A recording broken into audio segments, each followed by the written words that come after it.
A Câmara dos Deputados aprovou em segundo turno nesta semana a proposta de emenda à Constituição, a chamada, entre outros, PEC do auxílio e também PEC eleitoreira.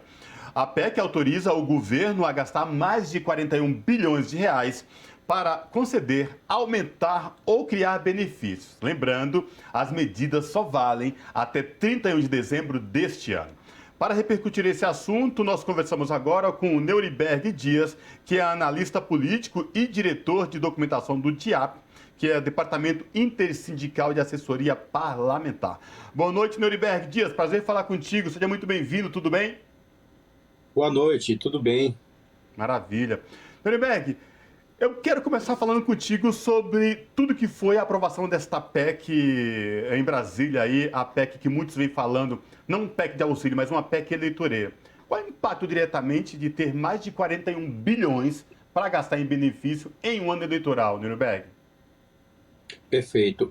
A PEC ela é uma soma do pacote que o Congresso tem aprovado, especialmente nesse ano e no ano passado, assim que assumiu a presidência da Câmara, o Arthur Lira. Então, começou com um pacote para dar benefício para os empresários em relação a refinanciamento de dívidas, para os ruralistas, né, estimular e tentar pautar a agenda conservadora ou fundamentalista no Congresso Nacional, e aprofundou nesse ano eleitoral, em especial por conta do resultado das pesquisas, né, colocando o presidente da República, Jair Bolsonaro, em desvantagem nas pesquisas eleitorais. O Congresso avançou numa proposta que não vem para efetivamente resolver os problemas sociais e mitigar os efeitos impactados pela economia. Efetivamente, ela busca ali o primeiro passo, evitar uma eleição em primeiro turno. Veja que a alteração da PEC, que é uma inovação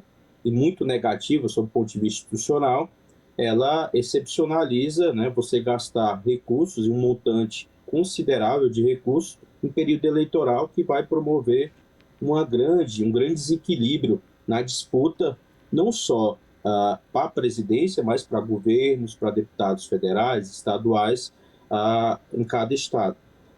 E sobremodo mais perigosa, porque a alteração feita, ela não vai só aumentar o auxílio até dezembro para R$ 600, ou garantir recursos em relação aos caminhoneiros, mas ela dá uma liberalidade para gasto desses recursos sem ter nenhuma lei, né, ou uma norma que vede ou estabeleça alguma vedação em relação a regras para gastar esses recursos. Então, hoje, se a base do governo, que tem um centrão com 355 parlamentares, vai poder usar o orçamento secreto para usar sem limite, sem regras e já sem transparência, né, que já vem, né, sendo utilizado. Então, traz essa preocupação de colocar esse desequilíbrio. De um lado, a oposição caminhou junto, até porque não faria sentido, porque toda essa agenda, desde a pandemia e desde a eleição do governo Bolsonaro, foi essa agenda que o parlamento propôs, né, principalmente pelos partidos de oposição. E, por outro lado, o governo, como eu mencionei, busca no segundo turno uma efetividade em relação à reeleição. A gente imagina que o eleitorado ele sabe do aspecto em relação aos efeitos, né, que é temporário, mas também a oposição ou os grupos de partidos no Congresso Nacional estão dentro dos seus palanques nos estados, né, também não vai ser um efeito também tão automático, a gente imagina que o governo pretenda, mas é um fator de risco, né, em que o governo está colocando mais mais munição, digamos assim, para garantir a sua reeleição. Uhum.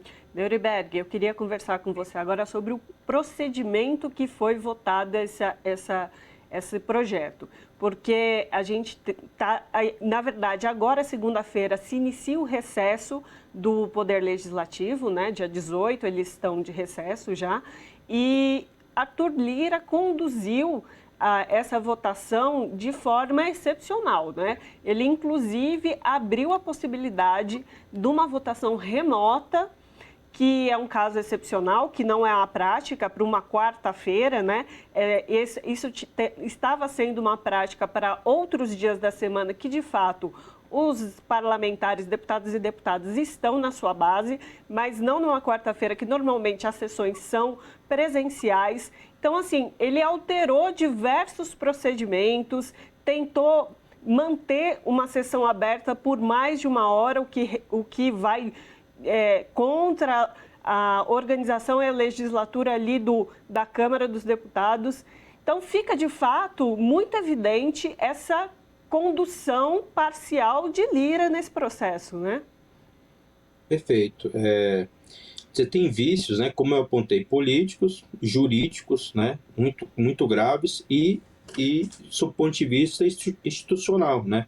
As regras que regem o funcionamento, né, não só do ponto de vista de tramitação de uma proposta de emenda à Constituição, está resguardada na Constituição e a forma da discussão política, o debate da tramitação de uma emenda constitucional, o regimento interno da Casa, ele sempre busca prolongar a discussão sob o ponto de vista de ter ali um debate, né, não só dentro do parlamento, mas que a sociedade, enfim, possa, de forma cautelosa, né, se tratando de alteração constitucional, buscar interferir nesse processo de participação. Ou seja, tudo que ele conseguiu, até porque ele alterou o regimento para diminuir mecanismos, né, de participação da oposição, não no sentido de protelar, mas no sentido de melhorar, de aperfeiçoar matérias que têm caráter, né, geral, enfim, na sociedade. O fato é que ele tirou a dificuldade de apresentar emendas, né, que é um fator extremamente importante nesse processo, tirou a participação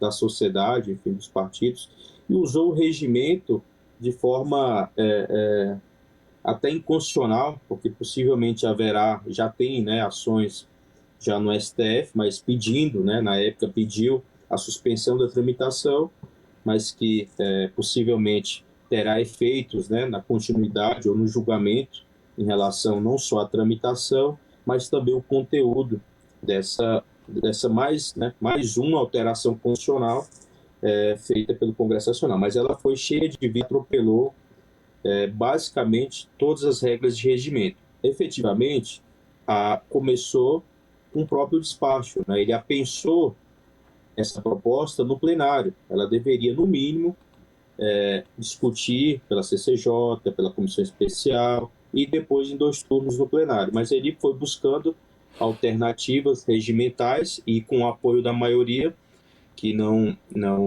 principalmente do Centrão, né, dos partidos do Centrão, conseguiu ali diminuir as resistências em relação a essa manobra que dá um mau exemplo, né, de uma instituição que elabora leis, né, para o país e não cumpre, né, as suas regras internas, né, para a elaboração dessas leis. Nuremberg, muito se falou com essa PEC, essa questão de estado de emergência, e aí deram vários exemplos. Mas a gente vem num processo pandêmico, em onde a população vem se empobrecendo, pessoas passando fome há muito tempo, não é de agora. Soa muito estranho que, faltando pouco mais de 2 meses para as eleições, esta PEC entre em regime de urgência e foi aprovada da forma como foi aprovada. Na tua avaliação, você que trabalha no DIAP, a população vai se deixar enganar, já que esses benefícios todos só serão validados até 31 de dezembro deste ano. Ou seja, mal vai dar para fazer alguma coisa mediante todo esse processo de empobrecimento e de dificuldades que a população brasileira vem passando. Não, perfeito. As pesquisas de opinião e os dados econômicos, sociais já revelam, né, que desde do governo Bolsonaro e a política que ele implementou, o custo da carestia, o custo dos combustíveis em relação ao desemprego, a precarização das relações de trabalho, o desempenho do setor empresarial, enfim, isso tudo está dentro de uma gestão, de um governo que implementou ou, possivelmente, como a gente aponta, deixou de governar. Então, realmente, ele deixou de lado de resolver os problemas do país e esses problemas do país só foram solucionados por conta do trabalho dos parlamentares. Eu falo de forma geral. O parlamentar, sob esse ponto de vista, teve um protagonismo imenso, né, em relação a agenda do governo. No momento de pandemia, em que o governo desconsiderava a pandemia, o Congresso deu apoio aos mais pobres, buscou evitar a demissão de trabalhadores, né, buscou incrementar recursos para saúde, para salvar vidas, ajudou a salvar empresas, enfim, e possibilitar crédito. Então, todas essas iniciativas foram de autoria do Legislativo e até por muita pressão da oposição nesses temas. Então, o governo, de lá para cá, eu acho muito difícil ele, no momento eleitoral, até porque todos esses benefícios eles precisam ser operacionalizados. Eles precisam de ter o Estado para poder organizar o pagamento desses recursos públicos. A gente não tem, o Estado foi desmontado, né? Você vê em várias áreas as filas para atualização de cadastro que não conseguem fazer isso por conta da redução de pessoal, estrutura em relação aos órgãos públicos sucateadas, né? Não contratação de servidores, enfim, empregados, servidores públicos numa situação muito difícil do ponto de vista até de saúde mental em relação ao trabalho. Então, o governo ele tende aí a ter na sociedade uma resistência, as pesquisas a gente vai avaliar, mas vai ter os parlamentares também, até de oposição, fazendo uma pressão muito grande para explicar para o eleitorado que essas medidas elas fazem parte de um pacote para reeleição e não uma política pública permanente que vai resolver os seus problemas. A gente está com o nosso tempo bastante apertado já para essa entrevista, mas eu queria te perguntar rapidamente sobre o estado de emergência. Se isso abre um precedente para outros desmandos desse governo federal que está em atuação agora? Na nossa avaliação, não, porque ela é direcionada para a questão fiscal e orçamentária, mas libera, como eu mencionei, qualquer vedação que existir legislação para gastar esses recursos públicos. Pega as emendas individuais obrigatórias, você tem pequenas regras que limitam.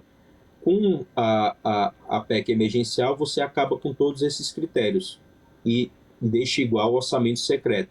Então, você vai criar um desmonte e vai favorecer a compra de votos, enfim, o uso desses recursos para forçar o apoio de prefeitos e dentro dos municípios que o governo quer melhorar, enfim, a sua percepção de gestão para refletir nas eleições. Tá certo, então falamos com Neuriberg Dias, que é analista político e diretor de documentação do DIAP. Neuriberg, muito obrigada pela sua participação. Muito obrigado, um abraço para vocês. Abraço.